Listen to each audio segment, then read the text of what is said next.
नमस्कार। आप सभी दर्शकों का model of Indian astrology channel में स्वागत है। आज हम बात करने वाले हैं राहु के महान उपाय। एक दो नहीं, आप सुनिए इस वीडियो को पूरा। कितने सारे उपाय हैं राहु के। जो लोग राहु से ग्रस्त हैं, त्रस्त हैं, परेशान हैं, जिनके कुंडली में राहु अच्छे परिणाम नहीं दे रहे हैं, वो इस वीडियो को पूरा देखें। मैं आशा करता हूं कि उन सभी दर्शकों को निश्चित रूप से राहु की परेशानियों से मुक्ति मिलेगी, छुटकारा मिलेगा। अब पहले यह है कि इसके कैसे कैसे उपाय हैं, इसके बारे में आज इसी के ऊपर चर्चा करेंगे। आप सभी दर्शकों से एक आग्रह कि अभी तक अगर हमारे इस YouTube चैनल को सब्सक्राइब नहीं किया तो आप सब्सक्राइब करते हुए चलें। अब यहां पर मैं उपाय की पहले से शुरुआत करते हैं कि अगर अपने घर में, सबसे पहली बात कि अपने घर में गंदगी ना होने दें, साफ रखें। कोई बंद इलेक्ट्रॉनिक्स, किसी तरह के सामान ना रखें घर के अंदर में। बंद घड़ी बिल्कुल भी ना रखें। और अपने बाकी घर की साफ सफाई, स्पेशियस टॉयलेट, स्पेशली टॉयलेट की, वेस्ट डायरेक्शन की, साउथ डायरेक्शन का सफाई बिल्कुल रूप से ध्यान रख करके करना चाहिए। इससे भी राहु के समाधान होते हैं। हालांकि पूरे घर की साफ सफाई रखना चाहिए, लेकिन स्पेशली साउथ और वेस्ट। दूसरा है कि अपने घर में समुद्री नमक से पोछा जरूर लगाएं। यह राहु के बुरे प्रभावों से को दूर करता है। यह वास्तु दोष का भी बहुत ही बेहतर उपाय है। अपने घर के टॉयलेट में जाकर के एक बकेट पानी में समुद्री नमक डाल करके और अपने पैरों को उसमें रखें। थोड़ी देर रखने के बाद उस पानी को वहीं टॉयलेट में बहा दें और साबुन से उस बाल्टी को धो दें, साफ कर दें। आपके शरीर से नकारात्मक ऊर्जा निकल जाएगा। राहु का यह प्रभाव आपके ऊपर से हट जाएगा। तीसरा, यहां पर मैं मोर का पंख अपने घर में रखना चाहिए। मोर पंख क्यों, इसके बारे में जानिए। राहु को ज्योतिष में सांप कहा गया है, स्नेक। मोर सांप को खा जाता है। जिस घर में मोर पंख रहता है वहां राहु नहीं आता है। उस घर में वास्तु दोष भी दूर हो जाता है। यह बहुत अच्छा उपाय है। भगवान श्री कृष्ण को भी मोर पंख बहुत पसंद है। जिस घर में मोर पंख रहता है वहां बुद्ध भी अच्छा हो जाता है, स्वामी कार्तिकेय का वास होता है, भगवान नारायण भी प्रसन्न रहते हैं। इसीलिए मोर पंख राहु की शांति के लिए जरूर अपने घर पर में रखें, या अपने बिजनेस या ऑफिस के डेस्क पर में रखें। अब आगे सुनिए। आप एक छोटी ठोस चांदी की गोली अपने जेब में भी रख सकते हैं। यह राहु और बुध का अच्छा उपाय है। अपने घर में एक्वेरियम रखें। राहु मछली का कारक है। मछली की सेवा करने से राहु प्रसन्न रहते हैं। मछलियों को दाना डालें, चारा खिलाएं, एक्वेरियम रखें और उसकी साफ सफाई का जरूर ध्यान रखें। आपका राहु जरूर अच्छा हो जाएगा। उसके बाद है कि कुत्ते को भोजन दें, काले कुत्ते को खाना दें, काले गाय की सेवा करें। राहु प्रसन्न होते हैं। यह बहुत अच्छा उपाय है। इससे राहु, केतु और शनि तीनों ही सुधरने लगते हैं। काली गाय और काली कुत्ते की सेवा करने से जो लोग कुष्ठ रोग, आपको यहां पर में काली गाय काली कुत्ते की सेवा करने से राहु के अच्छे उपाय, छुटकारा, परेशानी उससे मिल जाएंगे।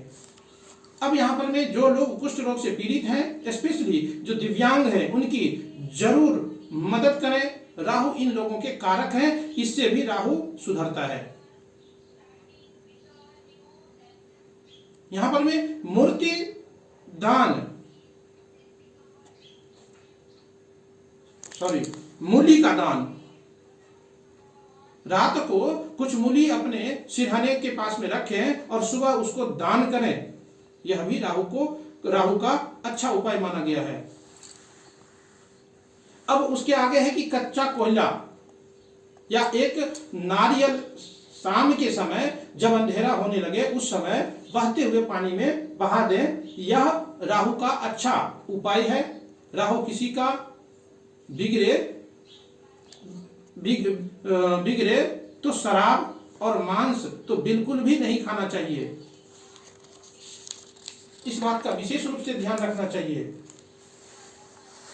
नहीं तो और ज्यादा परेशानी होने लगती है। इसके बाद है कि वहीं आप राहु के बीज मंत्र ओम रांग राहवे नमः का जाप कर सकते हैं। रुद्राक्ष के मालापर में शाम के समय में अंधेरा होते समय राहु बुद्धि को बिगाड़ता है, तो बुद्धि शुद्ध रखें, मन को स्वस्थ रखें और अच्छे वातावरण में रहें। बुद्धि शुद्ध कैसे होती है? बुद्धि की शुद्धि के लिए क्या कर सकते हैं? सरस्वती जी की उपासना करते हैं। देखिए, बुद्धि भ्रष्ट होते ही सब कुछ खत्म हो जाता है। गीता में 2 अध्याय के श्लोक नंबर 62-63 में भगवान कहते हैं, ध्यापतो विषयान पुण्यः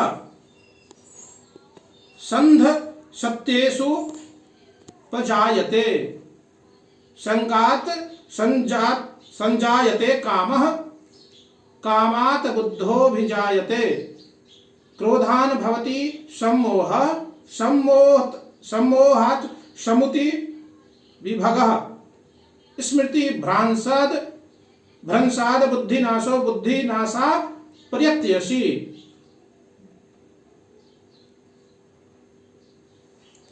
प्राश्यति। तो भगवान कहते हैं कि बुद्धि के नाश होने से सब कुछ नाश हो जाता है। राहु बुद्धि को ही नष्ट कर देता है। तो राहु जब आपका खराब होगा तो सबसे पहले आपकी सोच गंदी हो जाएगी, आपकी सोच उल्टी हो जाएगी, किसी की अच्छी सलाह भी नहीं मानेंगे। क्या करें हम? सरस्वती की उपासना, माता सरस्वती की पूजा करने से बुद्धि शुद्ध रहती है और राहु के दोष मिटते हैं। आप सरस्वती की पूजा करते हैं या सरस्वती सबसे बड़ा उपाय, महा उपाय सुनिए। अब राहु हनुमान जी से बहुत ज्यादा डरते हैं। रुद्र से राहु बहुत भय रखता है। तो भैरव जी की या हम हनुमान जी की पूजा करते हैं, करने से राहु का जो उत्पात है वो शांत रहता है। क्योंकि शास्त्रों में एक कथा आती है, जब हनुमान जी बाल अवस्था में थे तब सूर्य को अपने मुंह में रख लिया था। सबको यह कथा पता होगा। बाल हनुमान की तो क्या हुआ था? उसी समय राहु सूर्य के वो खाने आया था, ग्रहण करने आया था और सूर्य ग्रहण का समय था। राहु इससे पहले खा पाता, हनुमान जी ने ही सूर्य को निगल लिया था। और जब राहु हनुमान जी के साथ में बाल हनुमान ने राहु को मार पीट करके भगा दिया तो राहु दौड़ करके ब्रह्मा जी के पास में गए, इंद्र के पास में गए और उसने कहा कि आपने हमें सूर्य चंद्रमा को खाने का ग्रहण करने का वरदान दिया था, अब ये मुझे हो नहीं पा रहा है क्योंकि ये बाल हनुमान ने इनको ग्रहण कर लिया है, हमारी रक्षा कीजिए। तभी इंद्र आए और हनुमान जी के ठोड़ी पर अपनी गदा चलाई, जिससे सूर्य मुक्त हुए और हनुमान जी के लिए हनुमान जी नीचे जमीन पर में गिर पड़े और आप उठ करके उसके आगे की कथा है कि यहाँ पर में सभी देवताओं के वरदान यहाँ पर में आकर के दिया। ब्रह्मा जी ने, शिव जी ने, सब ने यहाँ पर में वरदान दिया। हनुमान जी यानी ठोड़ी पर में जो गदा लगी थी, इस बात की इज्जत रखने के लिए, लाज रखने के लिए सब ने वरदान दिया। इसीलिए भगवान केसरी नंदन का नाम हनुमान यानी हनु की ठोड़ी मान रखने के लिए वरदान दिया। उन देवताओं का नाम यहाँ पर में हनुमान है जो रुद्र के अवतार, हनुमान जी ने बचपन में ही राहु को परास्त कर दिया था। इसके लिए हनुमान जी से राहु बहुत डरते हैं। हनुमान जी की पूजा करें। और क्या हनुमान जी ने राहु को, यहाँ पर में हालांकि राहु एक जगह पे और कथा आती है कि राहु के माँ को भी मारा था हनुमान जी ने। कब? तुलसीदास जी रामायण के सुंदर कांड में कहते हैं, निश्चर एक सिंधु महरही, करि माया नभ के खग गही, जीव जंतु जे गगन उड़ाही, जल विलोक तिनके परछाही। तो हनुमान जी ने क्या किया था? सिंहिका जब हनुमान जी जब जा रहे थे तो लंका जब निकले हुए थे, जब लंका में प्रवेश करे, तब एक राक्षसी थी राहु की माँ, उसका नाम सिंहिका था। और वह अपने अपमान से भी, तो वहां पर में अपमान नहीं, ये आसमान से जाते हुए पशु पक्षी को मार करके परछाई को पकड़ करके खा जाते थे। तो हनुमान जी को भी उसने पकड़ने की कोशिश किया, हनुमान जी ने उसे मार डाला। तो राहु के माँ का भी हनुमान जी ने ही वध किया है। इसीलिए हनुमान जी से राहु बहुत ज्यादा डरते हैं। तो महा उपाय है कि हनुमान जी की पूजा करें, अर्चना करें। जो हनुमान जी की पूजा अर्चना करता है वह उसको कोई ग्रह क्या बिगाड़ सकता है। तो राहु के ये सारे उपाय, मुझे पूरा विश्वास है कि आप इसमें से 2-4 उपाय तो जरूर करेंगे। आपको राहु की महादशा चल रही है, अंतरदशा चल रही है, या कोई राहु के गोचर में राहु खराब चल रहे हैं, तो वैसे भी कुंडली में राहु खराब है, तो आप खुद समझ सकते हैं। नहीं समझे तो किसी अच्छे ज्योतिषी को जरूर दिखाएं और इन उपायों को करें। निश्चित रूप से आपको इसके अच्छे परिणाम मिलेंगे, इसमें कोई संशय नहीं है। आज के लिए बस इतना ही, इजाजत दीजिए। आज के लिए जय सिया राम, जय श्री कृष्ण।